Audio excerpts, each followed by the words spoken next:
Good afternoon, HBR community. Welcome back. We are in week 5 of our podcast, Royally Resilient. We are going to be talking about character this week. Character is the 4th C in Dr. Jensberg's book, Building Resilience in Children and Teens. And if you don't have the book, know that you can still join us for our live conversations. You certainly don't have to be reading. This is the book that we're using to guide our discussion, but we invite you to join us whether you're reading the book or not. Last week, we talked about connection, and connection is something we're all missing in so many ways right now, and we hear about that from our students and our families and our staff and just within us. So we invite you to go back and take a listen if you haven't to our earlier weeks. This week we'll launch into, as I mentioned, character, and I'm joined today by Beth, our school psychologist, Mallory, our elementary social worker, and Tara, our secondary social worker at the middle school and high school. So we're excited to be here today and talk with you guys. I want to start by just sharing a little bit about what Dr. Jensberg writes in his book. Children need a fundamental sense of right and wrong to ensure that they are prepared to make wise choices, contribute to the world, and become stable adults. Children with character enjoy a strong sense of self-worth and confidence. They are more comfortable sticking to their own values and demonstrating a caring attitude towards others. Young people who are future-oriented may work harder and make wiser decisions. Character is so important, and he talks in the beginning part of this chapter, too, that a child can be very competent, confident, and deeply connected, but still not be prepared to thrive or still not have resilience because they lack this next C, character. What do you guys think about that? You know, as you were reading that, I was following along in my book, and I thought I had the same spot, but I realized it was different.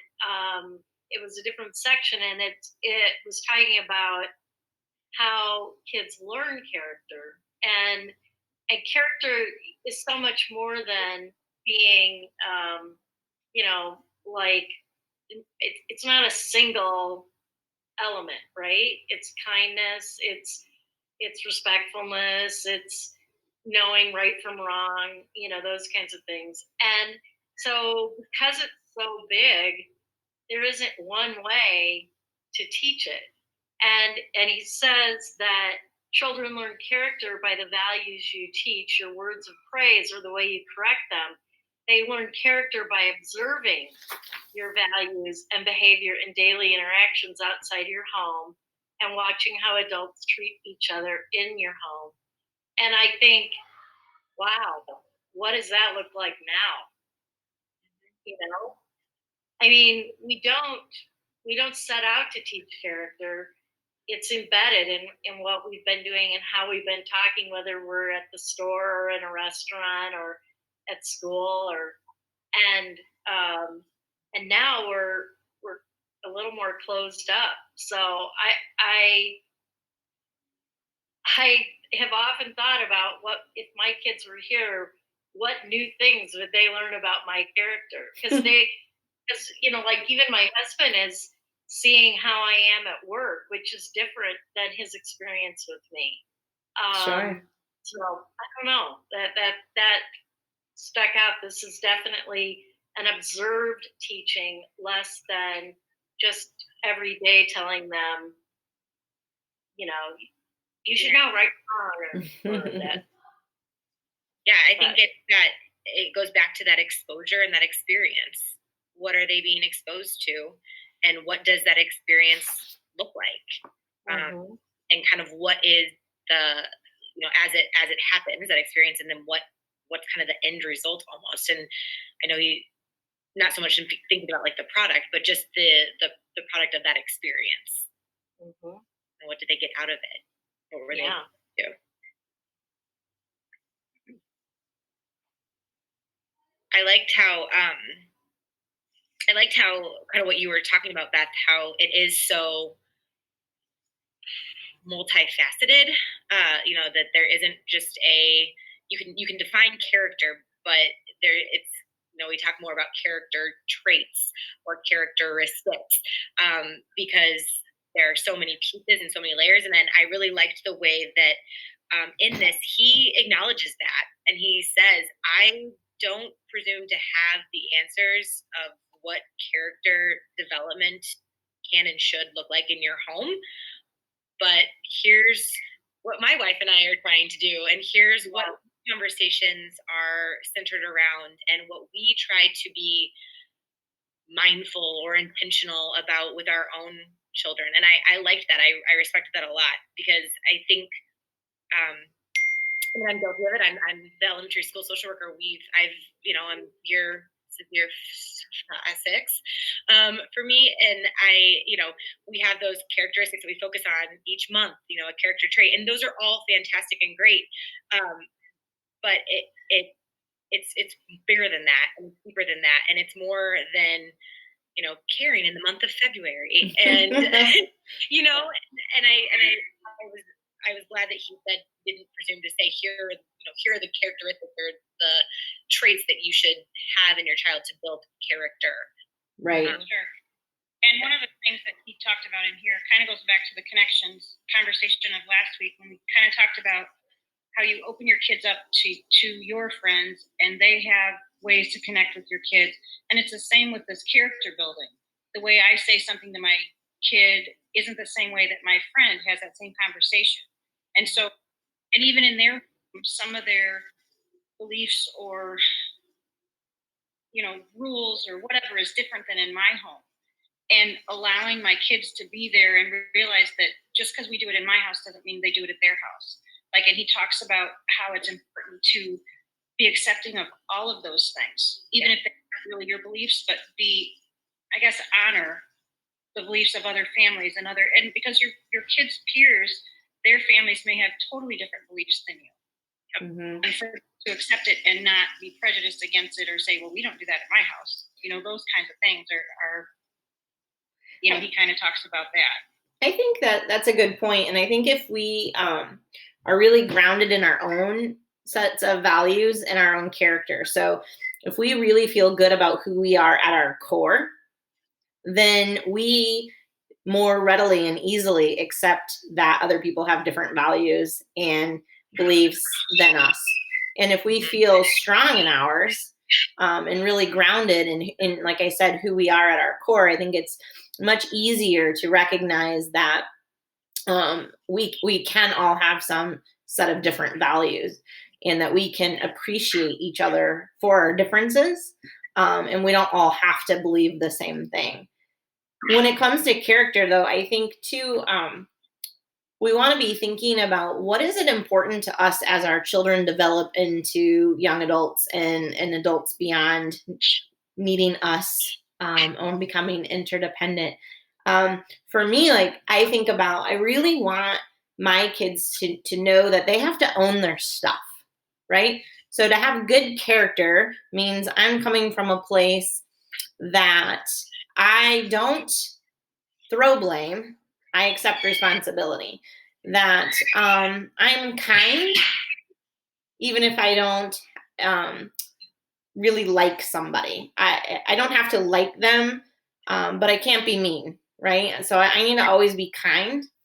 And I need to be thinking that, for me, thinking about character is I want to raise my kids to believe that they should be helpful to others. They should accept responsibility. They should exude kindness and empathy, and that they should just always be thinking about how do my actions impact somebody else for the better or for the worse. And I think that to really become resilient, I have to know that about myself. Yeah.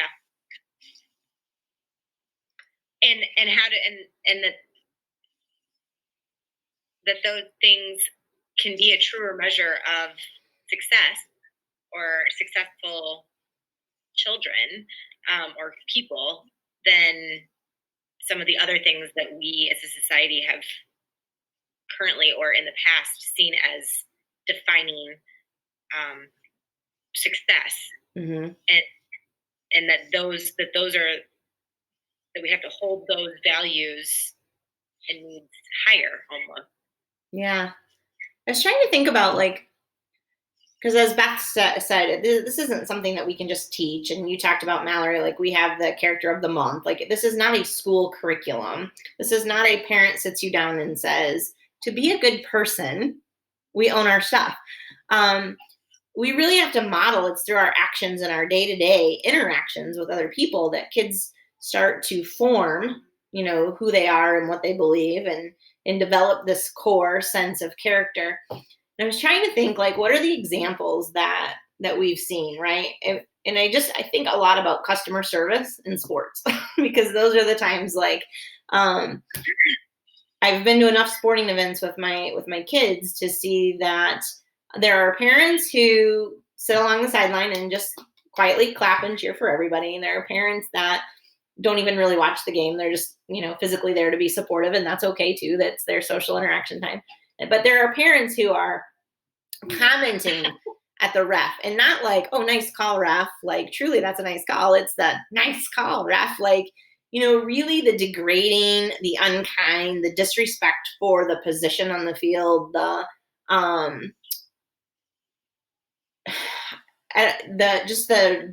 constant challenging of information. So whether it be the call or the coaching technique or who played in the game, those messages that we send our kids, from how we act on the sidelines to the conversations we have, with them after the game about, well, it's not fair you didn't get to play, and those kind of things, those are modeling character for our kids, right? And some of that at times is shifting the blame away from ourselves and our children within themselves. And other times it's just really not demonstrating kindness and empathy. So when I was 14 years old, I was a freshman in high school. I had never, my first job was detasseling corn and babysitting. Okay. So I never really worked in customer service. My parents and a bunch of their friends, cooperatively purchased this golf course that had a restaurant, and they were having a soft opening of the restaurant. My dad called me, and said I needed to come wait tables. Like, I was 14 years old. And I will never forget, I had beer thrown in my face because it was the wrong one, apparently. And I think about the character of that person and the message that person was sending to me in that moment, right? Like, here I am, I'm a kid, I'm waiting tables. It's pretty mature for my age, but he was frustrated that he didn't get what he wanted. So he made a scene and then whipped his drink. That luckily his children weren't there to witness, but those are the kind of things that when we respond impulsively and we respond from a place of that negative emotion, it does have our kids, help them develop their character, both good and bad ways, because they're modeling what they see in us and how we are responding to situations. Mm-hmm. I'm really sorry that happened to you. That's horrible. And wow, to a 14-year-old girl, I'd like to punch that guy in the throat, I think. What kind of character message would that send? Exactly. we speak with our words, not with our fists. I am listening a little compulsively to Brene Brown's Unlocking Us podcast, which we shamelessly plug every week. I mean, we're not getting any kickbacks for it. It's just a really good timely thing. But this morning, I was listening to the interview with Alicia Keys, and I don't need to tell the whole story, but a couple of times they reference, she grew up in Hell's Kitchen in New York, and she was in a cab with her mom, and they approached a street corner, and there were two women on the corner whose industry, were working women, if there are any children listening, turn it off right now. They were prostitutes, and Alicia was 6 or 7, I think, and she said, "Mommy, what are those ladies doing?" And her mother's response was, "There are people that sometimes have to do hard and dangerous things in order to survive." And I thought, I mean, she could have, under the name of protecting her daughter and keeping her from, seeing that underbelly of life, she could have tried to protect that. But instead, what she did is she gave a lesson, almost a beginning lesson in social justice, about the fact that sometimes people have to do things that we can't even imagine unless we're in their shoes. And I think that's a big, he lists 15 things that he and his wife had tried to do with their kids, but really woven throughout there again is that demonstrating empathy. And in that moment of how to respond to a child, there were like 2 or 3 things she did. One, she gave, there was an honoring or respect that she gave to the women as women. There was a message that she gave to her daughter that sometimes life is, deals us a thing where we have to do things we might not want to do or have been taught to do in order to survive. And that, and then also just the message that is more positive or more not positive, is more hope filled than being judgmental. And judgment demands punishment. And when we even say judgmental things to our kids about someone else, not in front of that person, but in a cab going by, the message that we send is much deeper than naming their profession. It's saying you are allowed to condemn that person because what they do is different than what we've done. And I know it's also illegal, and I'm not saying that we hold everybody on the same plane in terms of legal or illegal behavior, but she wasn't asking about the criminal justice side of it. She was asking about 2 human beings. And I just thought, even just in that simple a story, and that stayed with Alicia from childhood into adult, and then she wrote it into her book in terms of how she developed into a human and what she learned that was important. It really stood out to me as a remarkable indicator of her mother's character, that she could think that quickly and be able to give that incredible response. And I hope I can do that even moving forward. My kids are grown and gone, so that opportunity. But every day I find myself in a place where there are other people, other children watching me at work. There are kids that know me.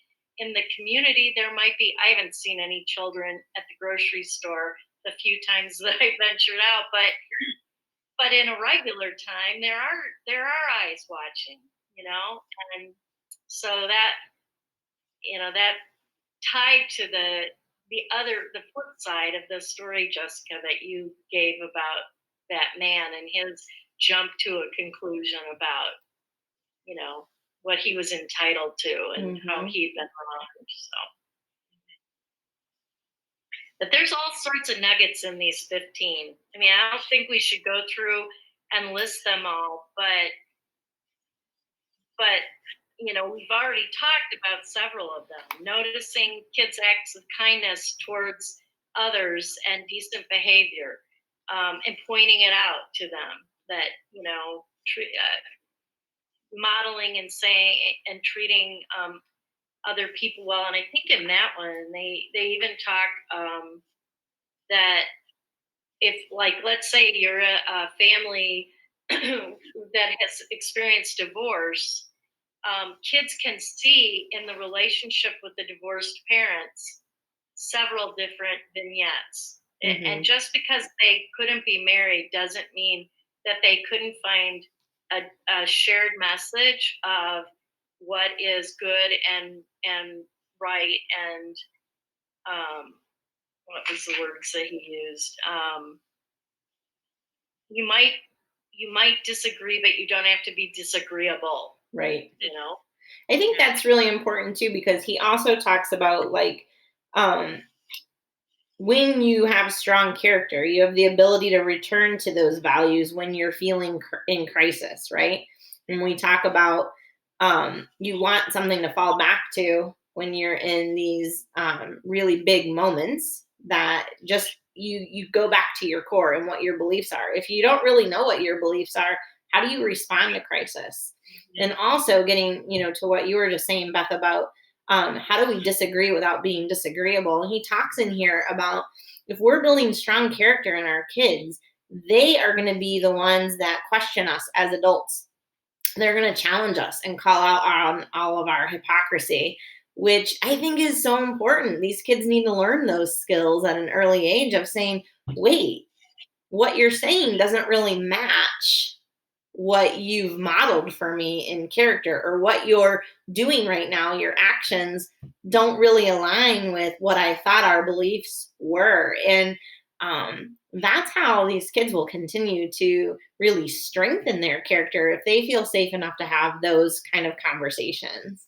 Yes, the word I was going to say was safe, and be able to do that in a safe place. Yes, that is, they have to be able to be courageous enough to have those conversations. Another Brene.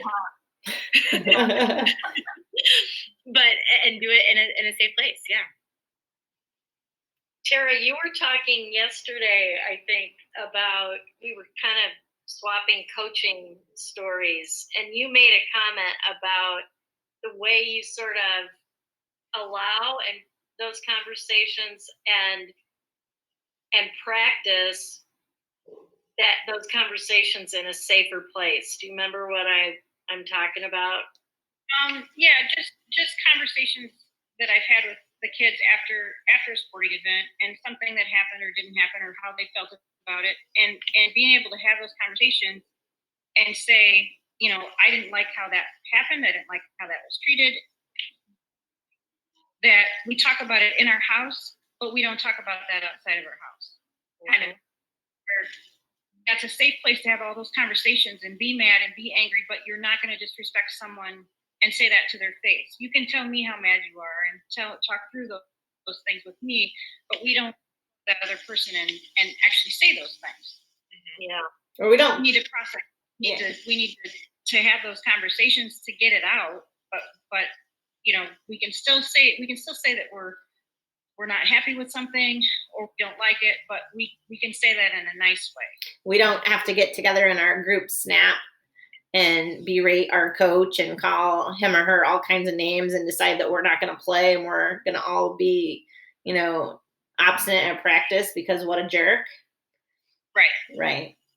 Yeah, I mean, my sons actually, they played at this point on DeKalb had a very small team, and so we combined like 3 years of ages, and we had some parents that did that exact same thing with the coach. And it's like, sports have so many opportunities to show character traits and to practice them, but it was like the opposite of it.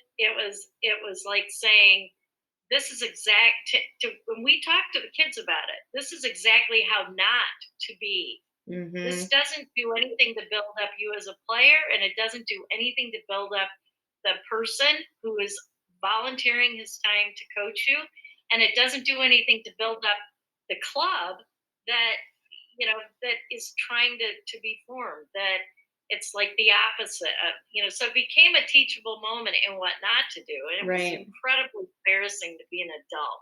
Well, because the kids, I don't think the kids would have chosen that. It was adults. Even and sometimes the adults who are not modeling that are, I will continue with that sports theme, but are the coaches, right? And so I signed my kids up for the club sports to give them more opportunities, play all year, but mostly because I wanted them to learn some of these things that would build character. I wanted them to learn what it's like to be part of a team, and that what you're doing to contribute to the greater good of the team, that it's important to be on time and to show up for practice even when you're feeling like maybe I don't want to go today, because your team is counting on you.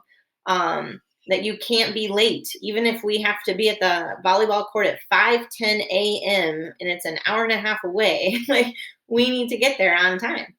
That you wear the shoes that the rest of your team is wearing, because that's a team uniform.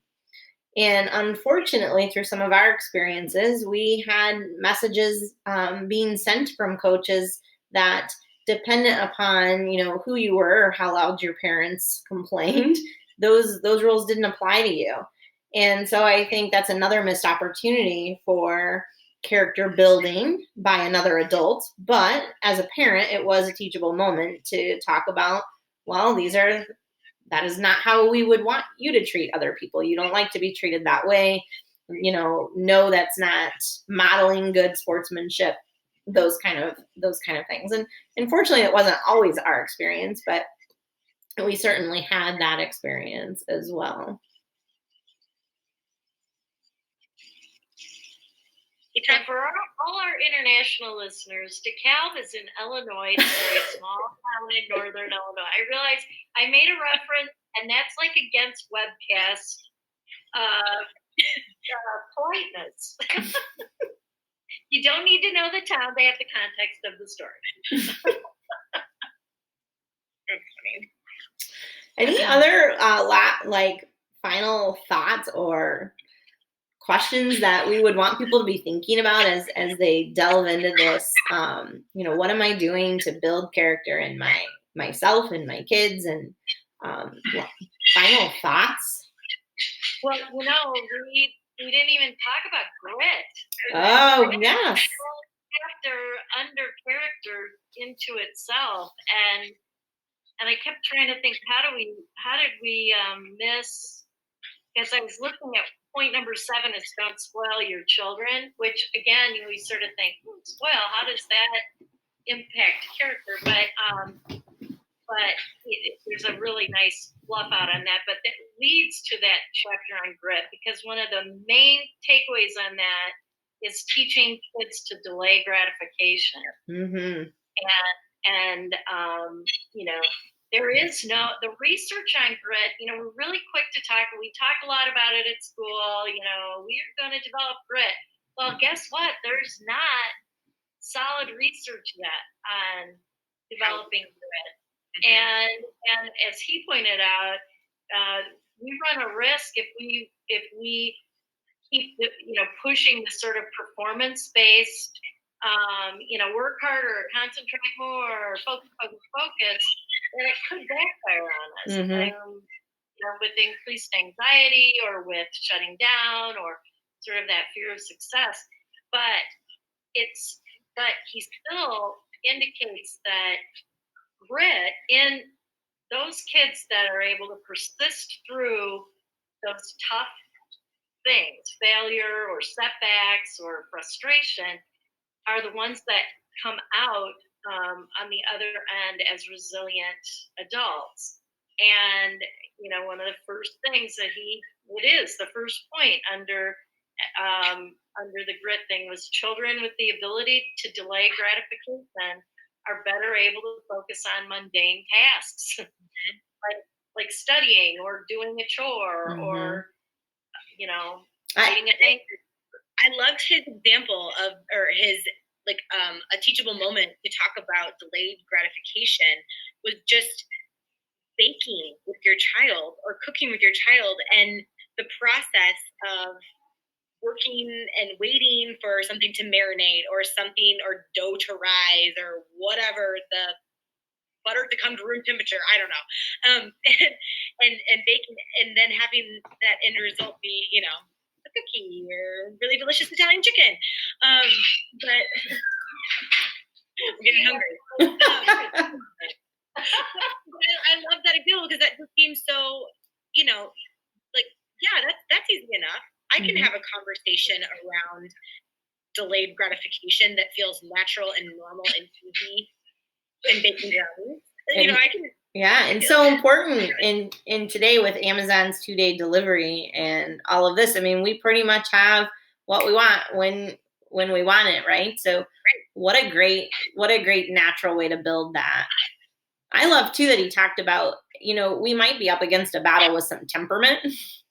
Yeah. So kids have, their natural temperament that we have to work within, but we can still practice these skills. We can still practice delayed gratification. We can still practice receiving constructive criticism, because that's another one that he really talks about in Grit too, is that some kids want it. Kids who feel really grounded in who they are and secure in their identity, they want that constructive criticism, but others, and it might be based on temperament, really shut down with it, right?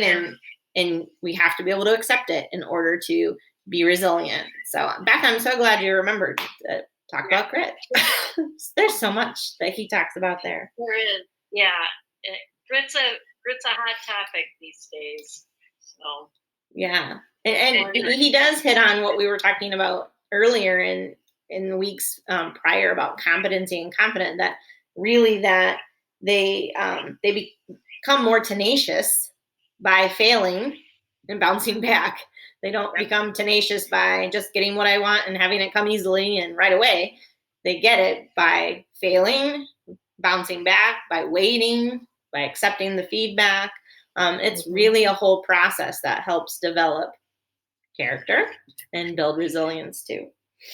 You're making me think of a kind of a story and a defining moment from my childhood and into early adulthood. But I was the captain of my soccer team, and I played outside midfield.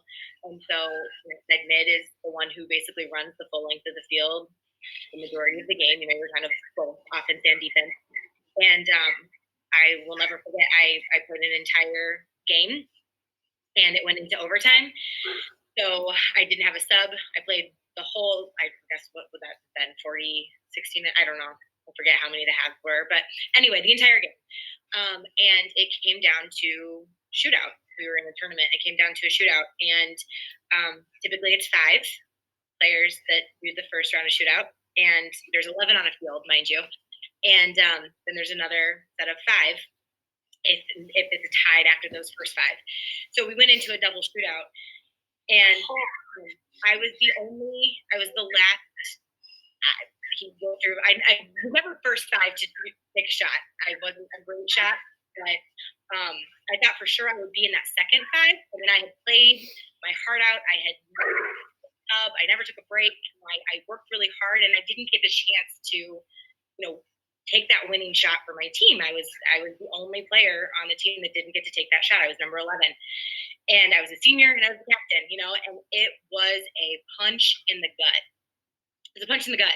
And I remember feeling so defeated and feeling so frustrated. And I remember the conversation that I had with my parents, and, kind of what you were talking about. My parents could have gone and talked to my coach and had a conversation about it, and they weren't going to do that. And instead they said, okay, well, what do you want to do?